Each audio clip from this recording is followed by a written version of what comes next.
Now to the thorny issue of nuclear power. Could it work in Ireland? Do we need it? Just two questions we'll be debating and asking of a provider of nuclear power shortly. But first, here's our policy and analysis correspondent, Louise Byrne. In the late 1970s, Ireland had its own version of Woodstock.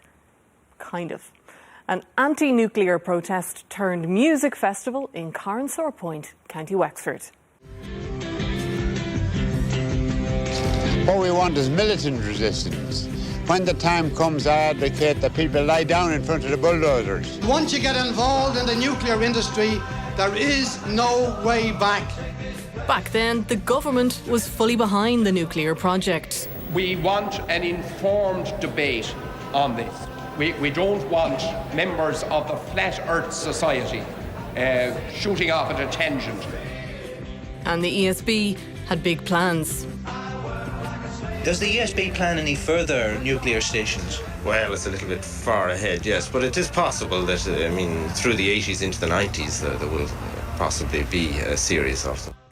But of course, there wasn't. They found gas off Kinsale. The accident at 3 Mile Island in the US caused panic, and ultimately, the Carnsore protests worked. Plans were shelved. In fact, future governments did a complete U-turn and legislated to ban nuclear. There's actually two legal vetoes, one under the Electricity Regulation Act and the other in planning law, a legislative block that's lasted for almost 3 decades. But in recent weeks, Fianna Fáil has tabled a bill to reverse the ban. I have no issue with examining nuclear power. It does need to be examined as an option into the future. I don't believe we should have a legislative prohibition in relation to nuclear technology, and I don't think that follows. I don't think that serves policy debate well. So what has changed? Energy security, electricity demand and climate change are all part of the picture.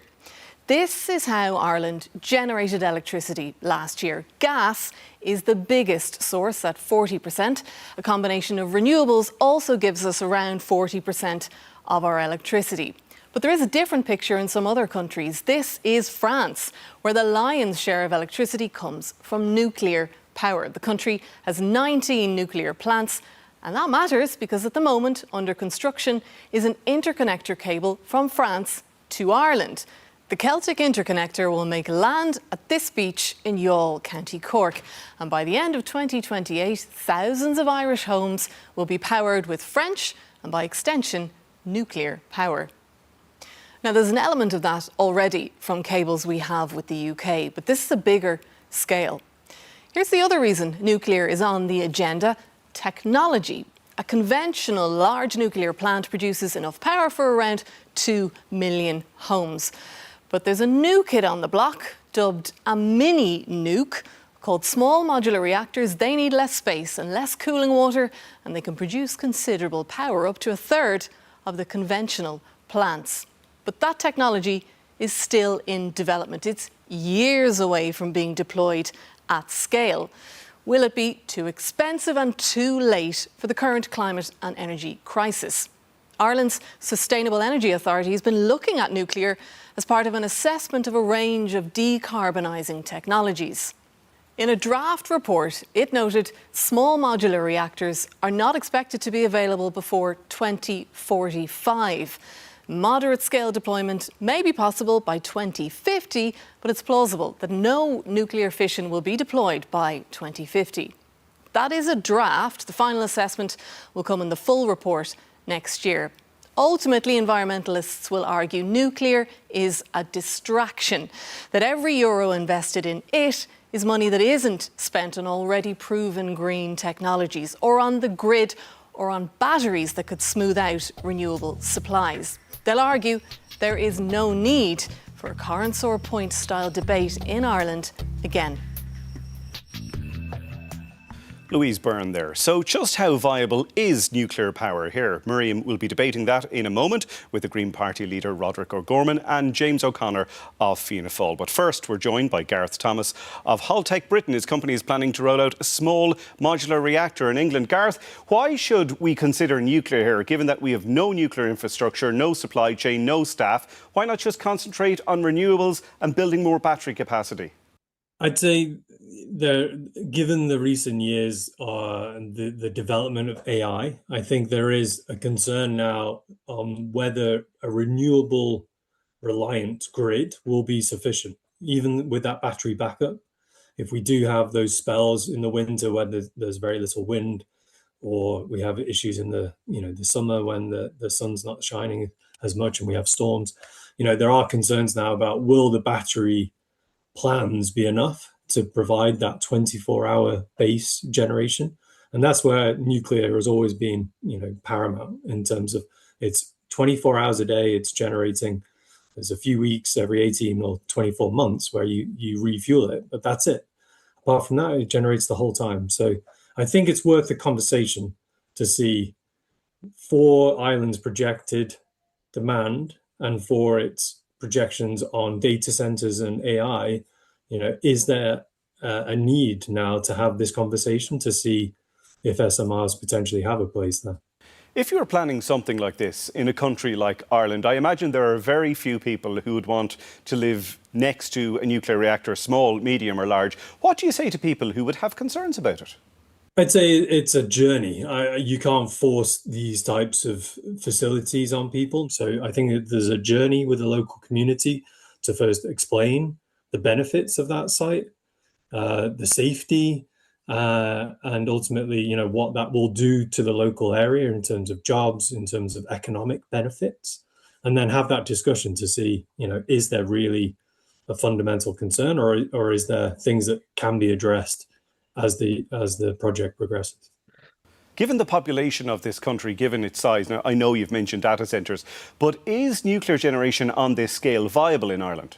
Well, these new smaller power plants that we're designing, they're significantly smaller than what has been constructed over the last 10 or 20 years, compared to wind turbines or solar panels, which occupy vast amounts more space. It's actually, a good fit for a smaller country. Well, welcome James O'Connor and Roderick Gorman. Thanks so much for both of you for coming in tonight. Listen, James, this is a Fianna Fáil bill. It's hugely expensive. It's incredibly time consuming. People are talking it could be mid-2040s before it ever comes in. It could take at least 40 years, some people are saying, and it's going to be very controversial. Why this bill now? I think it's important to set the context of it. Right now within the European Union, 27 member states, Ireland ranks as the most expensive electricity market, according to Eurostat, for the last half of 2025. And countries at the lower end of that, Miriam, are coming in at about half of that price. So that means to ordinary households in Ireland who've seen a 33.7% increase in their bills 12 months on, are really feeling that pressure. We're an economy in Ireland that's unable to absorb international price shocks when it comes to crises that we've seen emerge in regions like the Gulf and other energy-intensive regions that we depend on to get our energy. And we need to look at more solutions into the future. We know we've a 40% need for energy growth in terms of what we're providing in the next 8 years. And in doing that, we also need to acknowledge that over the longer picture, I think it's important that we'd introduce a new source of energy to complement renewables. Is nuclear really the viable option at this stage for our country? And it will take so long anyway. It's not going to solve the immediate problems. I acknowledge it's a long-term play, but I think it's an important one. It's a generational decision. I mean, if you think back to the days of Arden of Crusher over 100 years ago, when the first government of the country decided to spend 40% of government resources to build that project, and that project ended up providing over 60% of Ireland's energy needs. So I think Ireland needs to look at this as a viable alternative to fossil fuels while also giving us carbon neutral energy, but importantly, Miriam, to bring down bills for people in this country. Roderick O'Gorman, it's a viable option. It'll take time, but why not? If you look at other countries, as we saw there, like France, they're hugely reliant on it. Well, let's start where I do agree with James, is that we need energy in this country that brings down fuel bills for households and gives us security as well. And from Louise's intro there, from the work the SEI has done, even the small modular reactors aren't going to deliver till 2045, 2050. So that is not going to deal with the crisis that people are feeling every day, and it's not giving us that long-term security in our lifestyles. What about the generational change idea? If you look at somewhere like Finland. We need generational change, and we're doing that that right now with renewables. And what frustrates me is that this is a distraction from work that is ongoing. You saw from your graphic earlier, almost 40% of our energy is coming from renewables now. That's what we're good at, and we can do more. France made a strategic call decades ago to specialise in nuclear. Fine, we should double down on delivering renewable energy, cutting bills for consumers and giving us energy It's a distraction, security. James O'Connor. That's what Roger O'Gorman thinks. You see, doing nothing is not free. And I think we have to acknowledge that in Ireland. And what we haven't heard from Roger here is about that 40% expected growth But in he's demand. not talking about doing nothing, James, to be fair. He's talking about battery storage, he's talking about renewables. But you see, the killer here is that Ireland has ended up as the most expensive country in the EU 27 because, in all fairness, over many decades, we haven't planned long term. That's what I'm seeking to change, and I'm delighted to get the support of my Fianna Fáil parliamentary party colleagues and working with our coalition colleagues in Fine Gael to get their support. But I think, Miriam, this is a generational decision. It's one that we need to look at actively. But we'll have 1 million extra people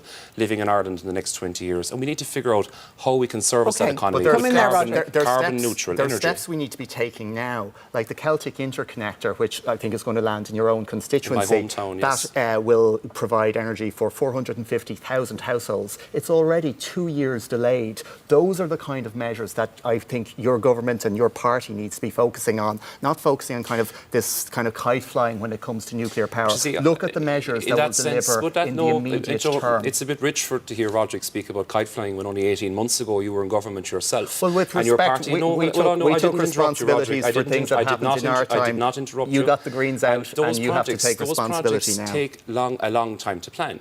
And that's the point I'm trying to make here. I think we're letting down a future generation of people in this country by not looking at this. And we also failed to mention in Roderick's contribution that in Ireland today we're spending €1 million every single hour on fossil fuels. That is not going to get better. It's going to get worse. And the reality is why we need to invest in a renewable direction. The reality of renewables is that they're expensive. They put up bills and they haven't addressed the issue of bills for ordinary households in this country. You look at European comparators. In 2022, Spain made a call after the Ukraine war when they had some of the highest electricity prices in Europe. They made a call to go with renewables, to go with solar. They now have the lowest wholesale electricity prices in Europe because they made a decision that actually brought about a short-term benefit, short-term savings to consumers Finland, in that country. a similar country to us, they have done something similar with nuclear and it's worked for them and they have the lowest prices in Europe. And that's because they began their nuclear journey decades ago. We don't have time to take decades. We need solutions that will work in the short term, and they're renewables. We don't have time once for your again, idea. here we are. We're failing to look at the future need, the future picture, and failing to plan ahead. What Roderick's speaking about, yes, it's important to look at the short term, but I want to look at the long term. So does my party in Fianna Fáil. And you're right to mention Finland. 40% of the energy in Finland comes from nuclear energy. And quite frankly, that is why the energy levels or the energy prices in Finland are so cheap. They're the cheapest in Europe. And I can't get an acknowledgement here from the leader of the Green Party, whose predecessor seems to have a different view to on this, as a matter of fact. Well, quite frankly, I think that needs to be clarified. What is the view of the Green Party in respect of nuclear energy? Do you not accept that it is a carbon-neutral source of energy that can bring bills down for people? Finland's most recent nuclear power plant was budgeted at $3 billion. It ended up costing $11 billion, and it was delivered 14 years behind schedule. That's the Children's Hospital on steroids. That is the track record you see time and time again. The nuclear industry promised to deliver good at a cheap price on a reasonable time scale. It doesn't happen. Ireland cannot afford to stand still when it comes to our future energy needs. We need to find a large source of carbon-neutral power that can power one of the most successful small economies in the world. And we should copy what Finland have done in respect of this, because the reality is, and we failed to mention it, that they're paying the cheapest energy in the EU27, while the people of Ireland continue to pay the most expensive energy. So it's an obvious solution and something we should follow. Roger Gorman, one line. We have expertise in renewable. It's delivering low-cost energy across Europe, and that's where we need to double down. But it's more expensive.